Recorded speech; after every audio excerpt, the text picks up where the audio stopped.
Welcome back to Phantom Whispers. If you've ever looked for an apartment in a major Asian city, you know how competitive it can be. Hundreds of people viewing the same unit, bidding wars, deposits paid on the spot. Finding an affordable place feels nearly impossible. So when you see a listing for a beautiful apartment at half the market price, your first instinct is to jump on it, to sign the lease before someone else does, to not ask too many questions.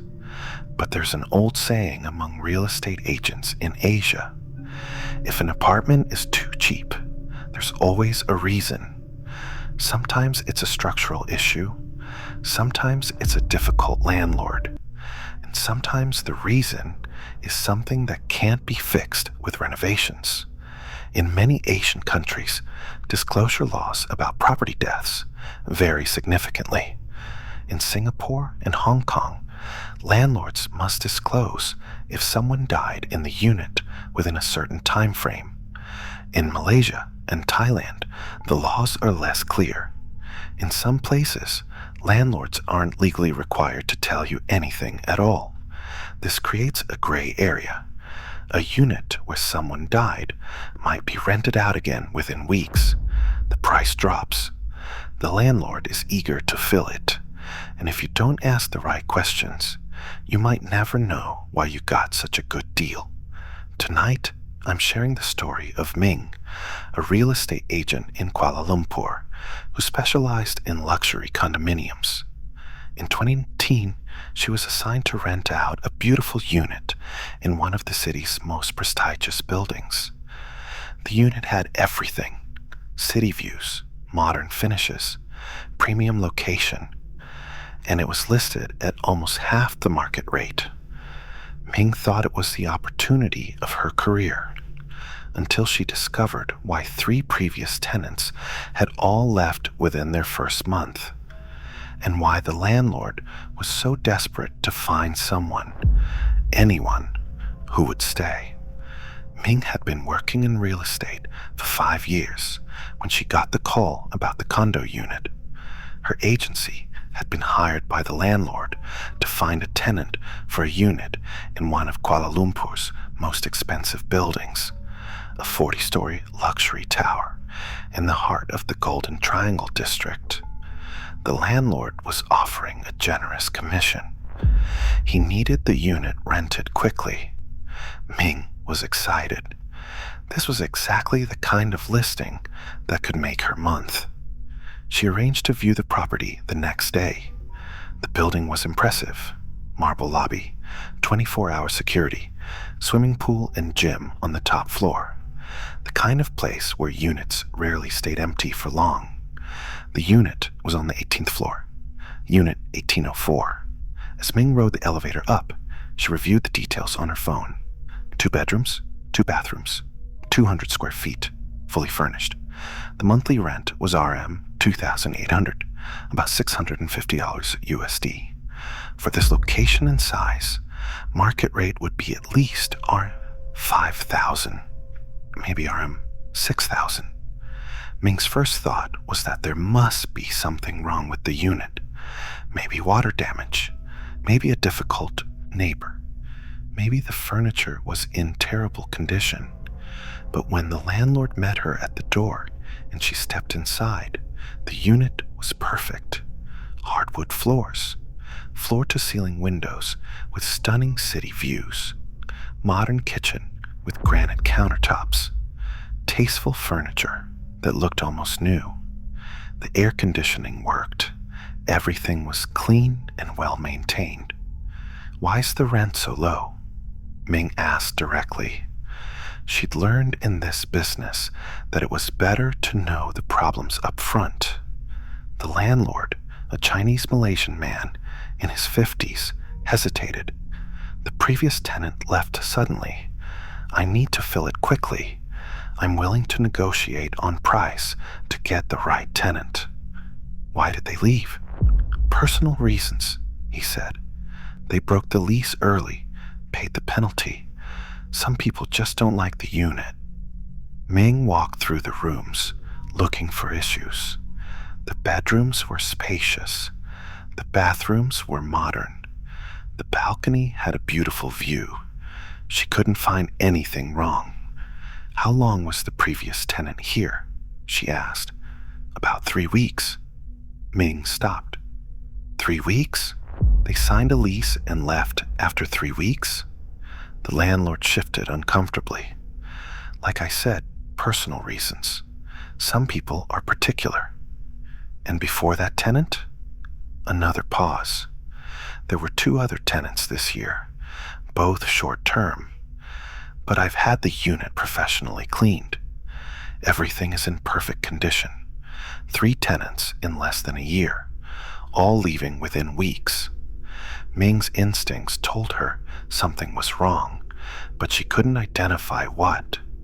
The unit itself was flawless. She took photos and measurements, told the landlord she'd start marketing it immediately, and left. But as she waited for the elevator, she noticed something. The security guard at the desk was watching her. When she made eye contact, he looked away quickly. Ming walked over to him. "Excuse me, I'm renting out unit 1804. Do you know anything about that unit? Any issues I should know about?" The guard's expression changed. He glanced around to make sure no one was listening, then leaned forward. "Miss, I shouldn't say this, but that unit has a problem. Every tenant leaves, always within the first month, always in the middle of the night." "Why? What happens?" "I don't know exactly, but I've worked here for 3 years. That unit has had maybe 10 different tenants. None of them stay. Some of them leave without even taking their belongings, just run out and never come back." Ming felt a chill, despite the air-conditioned lobby.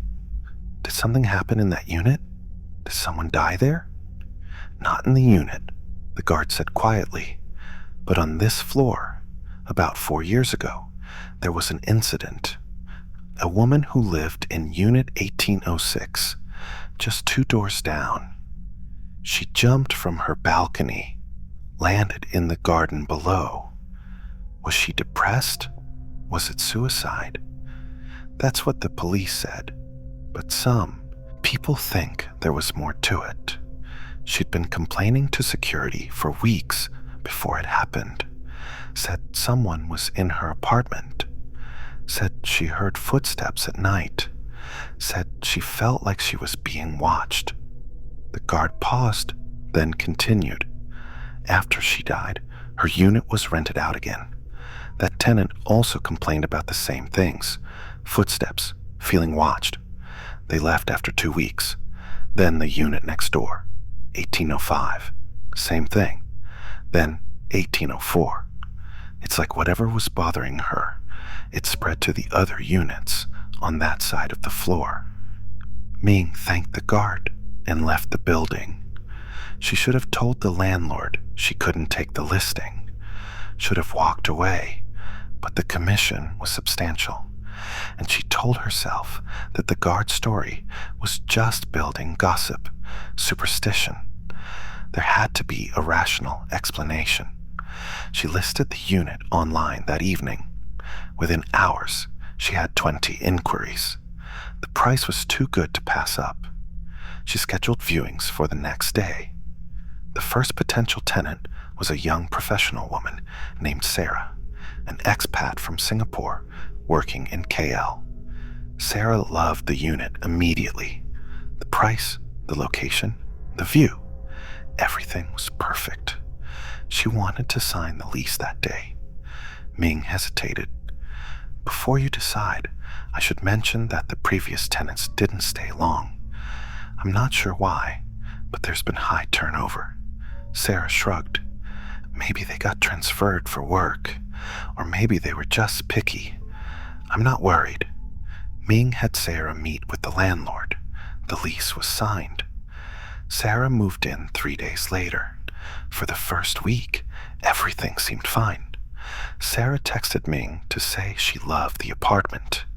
Ming felt relieved. Maybe the guard story had been exaggerated. Maybe the previous tenants had left for completely normal reasons. But on day 9, Ming's phone rang at 2 a.m. It was Sarah. "I need to break the lease." Her voice was shaking. "What? Why? What happened?" "There's something in this apartment. I can't stay here." "Sarah, what are you talking about?" "Every night, around 1 a.m., I hear footsteps in the hallway. Heavy footsteps, like someone pacing back and forth. But when I look, there's no one there. And tonight," Sarah's voice broke. "Tonight, I saw her." "Saw who?" "A woman, standing on my balcony. Just standing there, looking out at the city. I thought maybe she came from another balcony, maybe a neighbor. But when I turned on the light, she was gone, just vanished.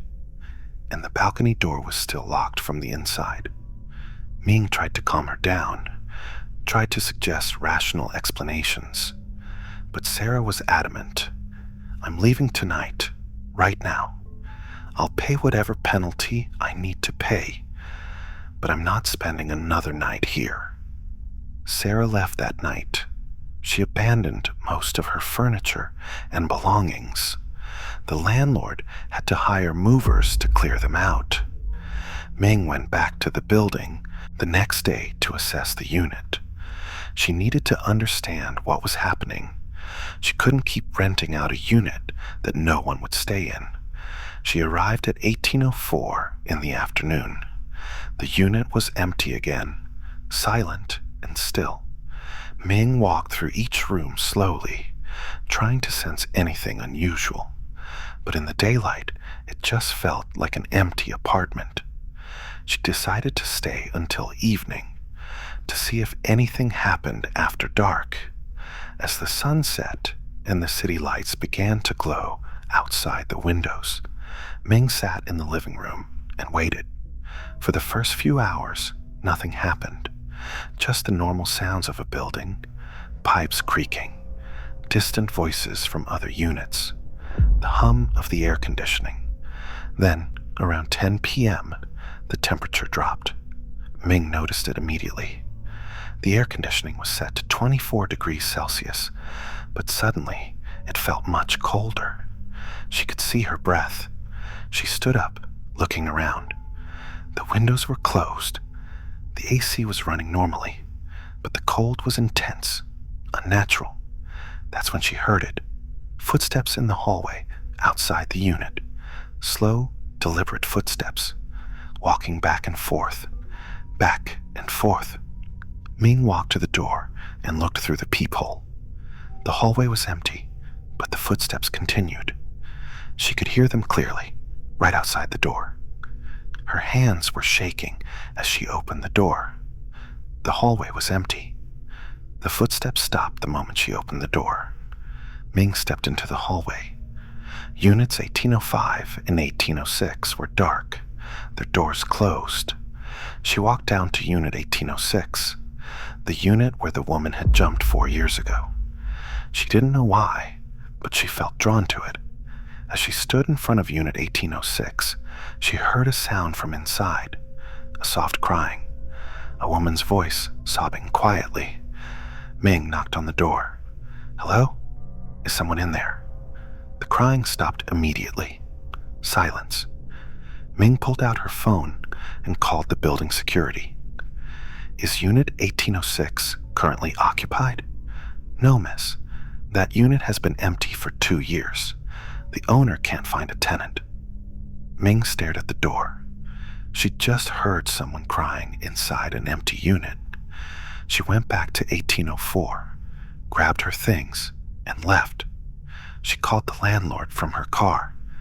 "I can't rent this unit," she told him. "I'm sorry, but I can't keep putting tenants in there. Something is wrong with that floor." The landlord was silent for a long moment. Then he sighed. "I know. I've known for years. But what am I supposed to do? I can't sell it. No one wants to buy a unit with this kind of history. I can't leave it empty. I'm still paying the mortgage, so I keep trying to rent it. hoping that maybe someone will be able to stay. "What really happened to the woman in 1806? Ming asked. "The truth? I don't know. The police said suicide, but her family said she'd been terrified for weeks before she died. Said something was in her apartment. Said she felt like something was pushing her toward the balcony. On the night she died, neighbors heard her screaming, heard her saying, 'No, no, please stop,' over and over. Then silence. Then the sound of her hitting the ground. Ming felt sick. And you've been renting out the neighboring units without telling people? I tell them there's been high turnover. I price it low.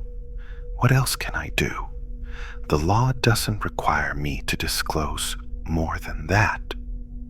Ming ended the contract with the landlord that day. She never went back to that building, but the experience changed how she approached her work. Now, when she sees a unit priced significantly below market value, she asks more questions. She talks to the security guards. She talks to the neighbors. She looks up the building's history online because she learned that in real estate, there's always a reason for a deal that's too good to be true.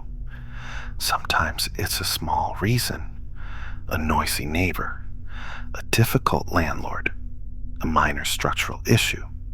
And sometimes it's because the previous tenants ran out in the middle of the night and never came back. Ming's story is a reminder that in the competitive Asian housing market, we need to be careful not to let desperation override our instincts. When something seems too good to be true, it usually is. The question of disclosure laws is complicated. In some countries, landlords must tell you if someone died in the unit within a certain time frame, usually 1 to 3 years. In others, there's no legal requirement at all. This means that the responsibility falls on you as the tenant to ask the right questions. Here are some things to look for when viewing an apartment. Unusually low rent compared to similar units in the building. High tenant turnover that the landlord can't explain clearly. Reluctance to discuss the property's history.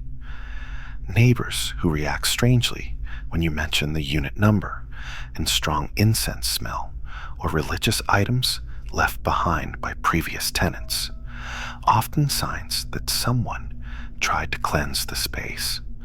Talk to the building security guards. They often know the real history of units. Talk to neighbors. Check online forums and local Facebook groups. People often share warnings about specific buildings or units. What do you think happened in Unit 1804? Was it a genuine haunting, or were the tenants experiencing something psychological? Shared anxiety creating similar experiences? Let us know in the comments below. And if you've ever encountered something strange while apartment hunting, share your story. You're not alone. Don't forget to subscribe to Phantom Whispers for more true ghost stories from across Asia. And remember, if an apartment is priced too low, there's always a reason. Make sure you know what that reason is before you sign the lease. Until next time, stay safe and stay aware.